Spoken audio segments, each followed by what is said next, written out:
வேறு ஒன்றுமே செய்யலை. அது ஏற்கனவே எங்கள் ப்ராசஸில் இருந்தது. அதை மட்டும் ஓகே பண்ணியிருக்கார். வேறு ஒன்றுமே செய்யலை. எனவே இனியாவது இருக்கிற காலத்தில் இந்த விரைவாக இந்த 24 மணி நேரம் கூட்டு குடிநீர் திட்டத்தை இந்த ஆட்சியில் முடித்து கொடுக்கணும். நம்ம அமைச்சர் நம்ம முதலமைச்சர் சுட்டி காட்டுகின்ற அதில் மாவட்டம் நடக்கும் 10 தொகுதியில் வெற்றி பெறும். 10 தொகுதி வாயில் சொல்லலாம், மக்கள் நினைக்கணுமே.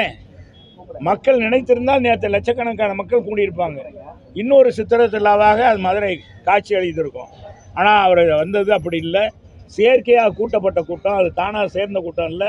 கூட்டமும் அவ்வளவா இல்லை.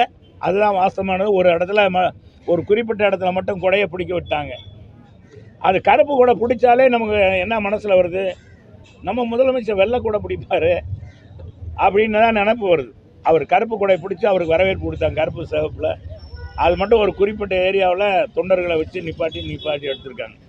நான் கேட்டுக்கொள்வது திராவிட முன்னேற்ற கழக அரசை மக்களுக்கான திட்டங்களை, அதுவும் குறிப்பாக மதுரைக்கு நீங்கள் திட்டங்களை கொடுங்க. நாங்கள் கொடுத்துருக்கோம். நாங்கள் நேருக்கு நேராக வாதம் பண்ண தயார், ஏற்கு நேராக சொல்ல தயார். எந்த அமைச்சர் கேட்டாலும் எந்த இடத்துல பொது வழியிலும் இவங்க என்ன செஞ்சாங்க, நாங்கள் என்ன செஞ்சோம், நாங்கள் 10 ஆண்டுகளில் நான் அமைச்சராக இருக்கும்போது என்னென்ன மதுரைக்கு செஞ்சேன்றதை சொல்ல தயார். எங்கள் முதலமைச்சர் அண்ணன் எடப்பாடியார் காலத்தில் மட்டும் 4 வருஷத்தில் 8,00,000 8,000 கோடிக்கான திட்டங்களை கொண்டு வந்து செயல்படுத்தியிருக்கோம் மதுரையில்.